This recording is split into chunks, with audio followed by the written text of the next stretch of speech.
बिस्मिल्लाहिर्रहमानिर्रहीम। अस्सलाम वालेकुम नाज़रीन, आप यूट्यूब चैनल देख रहे हैं। मैं इमरान खान हूं। सबसे पहले इमरान खान की बहन अलीमा खान का एक स्टेटमेंट है और ये बड़ा क्रिटिकल स्टेटमेंट है, अर्जेंट स्टेटमेंट है। उन्होंने हंगामी बुनियादों पे एक पैगाम जारी किया है अपने सोशल मीडिया अकाउंट के ऊपर। उन्होंने कहा it is critical and urgent that Imran Khan B examined and treated at a proper medical facility. Imran Khan साहब को फौरी तौर पर जो है वो एक बेहतर मेडिकल फैसिलिटी के अंदर उनका ट्रीटमेंट किया जाए, उनको वहां पे एग्जामिन किया जाए।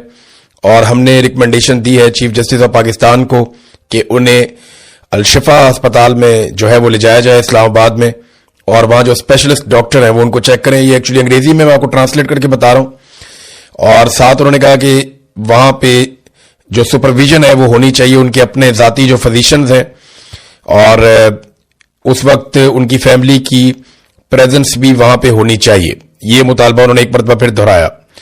उन्होंने कहा ये लेकिन बड़ी बदकिस्मती है कि चीफ जस्टिस याह्या अफरीदी ने जो डॉक्टर ने वहां पे अडयाला में जाकर एक विजिट किया उसके ऊपर उन्होंने इत्मीनान का इजहार कर दिया, और जबकि फैमिली और जो डॉक्टर हैं उनके अपने हमारी डिमांड्स के हवाले से कुछ नहीं किया गया। और ये क्या छुपा रहे हैं, ये सवाल भी उन्होंने उठाया। और ये बहुत एक्स्ट्रा ऑर्डिनरी ये एफर्ट्स की जा रही हैं हुकूमत की जानिब से कि इमरान खान साहब को रोका जाए कि उनका प्रॉपर एग्जामिन हो और उनके टेस्ट हो और ये पता चले कि उनके साथ क्या हुआ है।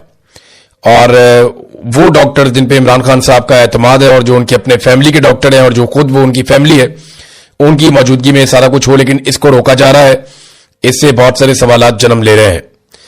फिर उन्होंने ये बताया कि गवर्नमेंट और उनके मिनिस्टर्स ने क्या किया और किस तरीके से इंसिस्ट किया गया फैमिली को, लेकिन इमरान खान साहब के इलाज के हवाले से उन्होंने कहा जी कि कोई प्रॉपर केयर नहीं की जा रही और इमरान खान साहब की सेफ्टी के हवाले से हमें कंसर्न्स हैं।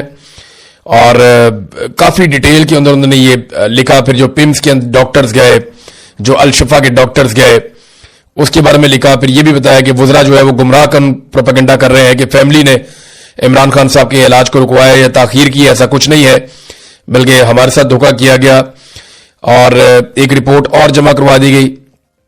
लेकिन मंगल वाले दिन 17 फरवरी को इमरान खान ने एक मैसेज दिया जिसमें बुशरा बीबी और उनकी जो बेटी है वो मिलकर बाहर आई और उन्होंने आकर बताया कि इमरान खान साहब मुतमईन नहीं है जो डॉक्टरों ने अस्पताल में विजिट किया उससे। और इमरान खान साहब ने फिर से डिमांड भी की है कि डॉक्टर आसिम और डॉक्टर फैसल को उनकी मौजूदगी में मेरा इलाज करवाया जाए, उनसे मेरा चेकअप करवाया जाए।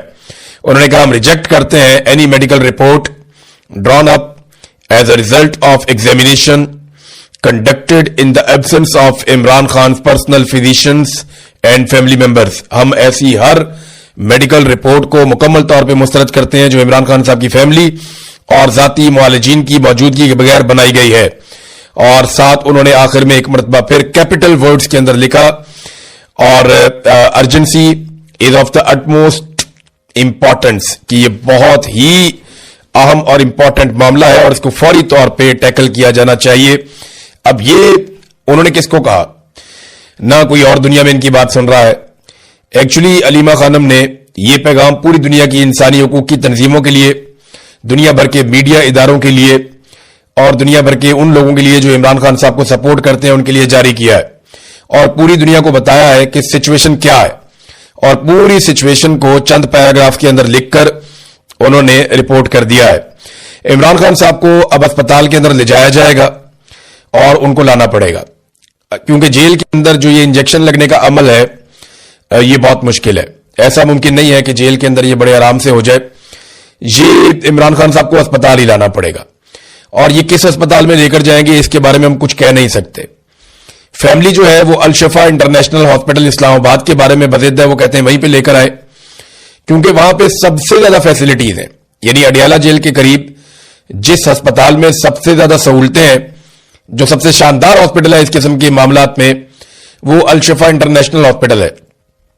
लेकिन हुकूमत और एस्टेब्लिशमेंट कुछ और करना चाहती है और वो नहीं चाहेंगे कि इमरान खान साहब मंजर आम पे आए या उनका कोई स्टेटमेंट सामने आए। तो ये एक अजीबोगरीब सिचुएशन है। दूसरी तरफ पाकिस्तान तहरीक इंसाफ ने जो ऐलान किया कि इमरान खान रिहाई अमन फोर्स वो बनाएंगे, उसके हवाले से बिल्कुल खामोशी हो गई है। पाकिस्तान तहरीक इंसाफ के अंदर से ही मुखालफत पैदा हुई اور یہ جو ایک امید پیدا ہو رہی تھی کہ تحریک انصاف ایک نوجوانوں کی بڑی فورس بنائے گی جو عمران خان صاحب کی آزادی کے لیے کوئی رولا شولا ڈالیں گے لیکن یا کوئی حکمت عملی بنائیں گے, ابھی فی الحال اس کے اوپر خاموشی ہے.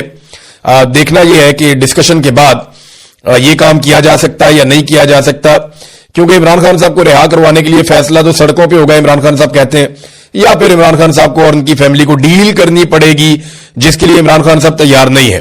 اور جو شرائط عمران خان صاحب رکھتے ہیں وہ بڑی سخت ہیں. اب دیکھیں, سوچنا ہے عمران خان کی شرائط جتنی بھی سخت ہوں پاکستان کو ان سے نقصان نہیں پہنچے گا. وہ مانگتے کیا ہیں؟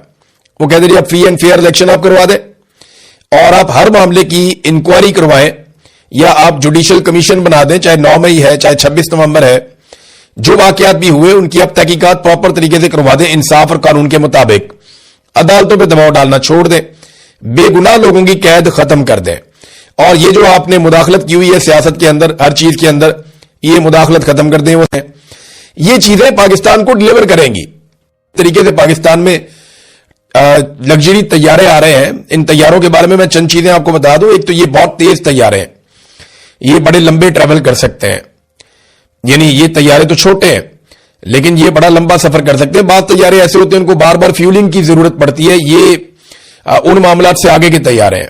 ان کی رفتار بھی اچھی ہے, یہ لگژری بھی بہت ہے, ان کا سفر بھی بہت محفوظ ہے. تو یہ وہ طیارے ہیں جو نارملی لے کر بھاگنے کے کام آتے ہیں. کچھ اور لوگوں کے پاس بھی پاکستان میں طیارے ہیں, وزیر اعظم جو ہیں وہ بھی طیارہ رکھتے ہیں, دیگر لوگ بھی طیارہ رکھتے ہیں, سندھ والے جو ہیں ان کے پاس بھی طیارے ہیں, زرداری صاحب جو ہیں وہ بھی طیارہ استعمال کر سکتے ہیں. اسی طرح پنجاب میں مریم نواز نے بھی طیارہ حاصل کر لیا ہے. فیملی کے 10 12 15 17 لوگوں کو لے کر نکلنا ان کے لیے بھی کوئی مسئلہ نہیں ہوگا. ایسا لگتا ہے کہ بھاگنے کی تیاریاں ہیں جس طرح طیارے یہ اکٹھے کر رہے ہیں. بہرحال ان طیاروں کے پیسے کس نے دیے, کہاں سے آیا اتنا پیسہ؟ کیونکہ پاکستانی تو غریب ہے, پاکستانیوں کے پاس تو پیسہ نہیں ہے, یہاں روٹی کھانے کا پیسہ نہیں ہے, آدھے پاکستانی غربت کی لکیر سے نیچے ہے. تو ان پاکستانیوں کے پاس تو اتنے پیسے نہیں ہیں کہ یہ طیارے لے کر آئے. تو انہوں نے پیسے کہاں سے دیے؟ ان طیاروں کے قرضے لے لے کر دیے. حالات یہ ہیں کہ پنجاب جہاں پہ مریم نواز کی حکومت ہے, یہاں پہ اس وقت قرضے پہنچ چکے ہیں 1700 ارب روپے سے زائد. یہ عثمان بزدار کے دور میں 900 ارب کے آس پاس تھے, کہیں پہ اس سے زیادہ تھے, 900 ارب سے زیادہ تھے. یہ بیرونی قرضوں کی میں بات کر رہا ہوں. اور اب جو ہے وہ بیرونی قرضے پہنچ چکے ہیں لگ بھگ 1700 ارب تک, یعنی 1705 ارب تک پہنچ گئے. 1705 ارب تک یہ پہنچ گئے. اس میں ایشیائی ترقیاتی بینک کے 20% ہیں, چائنا سے بھی کوئی 18-20% ہیں, اور 58% قرضہ جو ہے وہ ورلڈ بینک سے لیا گیا ہے. تو مریم نواز نے ٹکا کے قرضے لیے ہیں اور پنجاب کو قرضوں میں ڈبو دیا انہوں نے. 2036 تک پاکستانی یہ قرضے ہی اتارتے رہیں گے. کوئی بھی حکومت آئے گی اگلے 10 سال انہوں نے قرضے ہی اتارنے ہیں, اور اپنے لیے جہاز بھی لے لیا.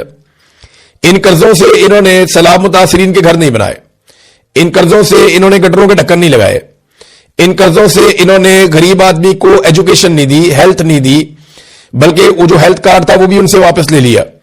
ان قرضوں سے انہوں نے کسان کو کچھ نہیں دیا, ان قرضوں سے انہوں نے مزدور کو کچھ نہیں دیا, ان قرضوں سے انہوں نے بجلی کے اوپر جتنی سبسڈی تھی وہ واپس لے لی, بجائے اس کے کہ 200-300 یونٹ بجلی مفت کرتے. تو ان قرضوں سے اور تو کچھ کیا نہیں, اپنی عیاشیاں کی ہیں, پوری دنیا کی موجیں یہ کر رہے ہیں. اور اب ایک طیارہ بھی انہوں نے لے لیا. بھاگنے کے لیے طیارے کام آئیں گے اور کوئی کام نہیں ہے. ایک طیارے کا کہا جا رہا ہے وہ 11 ارب کا ہے, تو دوسرا بتایا جا رہا ہے جی وہ اس سے بھی مہنگا ہے اور بڑا جدید طیارہ. تو اسرائیلی طیارے, ہمیں پاکستانیوں کو کہتے ہیں کہ اسرائیلی مصنوعات کا بائیک آؤٹ کر دو, ان کی بوتل نہیں پینی, 10 روپے والی یہ چیز نہیں لینی, وہ چپس نہیں لینا, یہ نہیں لینا, وہ نہیں لینا, یہ اسرائیل کا ہے. خود جناب اسرائیلی طیارے کمال نہیں ہو گیا, خود اسرائیل کے ساتھ بیٹھ کے میٹنگیں زبردست نہیں ہو گیا, ان کے ساتھ کھڑے ہو کے فوٹو, اور باقاعدہ اعلان کیا جاتا ہے کہ ہمیں کوئی اعتراض نہیں ہے کہ نیتن یاہو یا اسرائیلی اس کے اندر شامل ہو میٹنگ میں. نیتن یاہو کا ایک سٹیٹمنٹ بھی ہے, یہ سٹیٹمنٹ آپ دیکھیں. نیتن یاہو نے کچھ پوسٹ کیے ہیں پرائم منسٹر آف اسرائیل کے اکاؤنٹ سے, اور لباب ان کا یہ ہے کہ یہ نیتن یاہو کا صاف صاف اعلان ہے کہ ایک ایسا اتحاد بن رہا ہے جس میں افریقہ بھی ممالک بھی ہوں گے, ایشیا کے ممالک ہوں گے جن کا کچھ کا وہ نام نہیں لے سکتے, تو لازمی بات ہے پاکستان بھی ہے ان میں.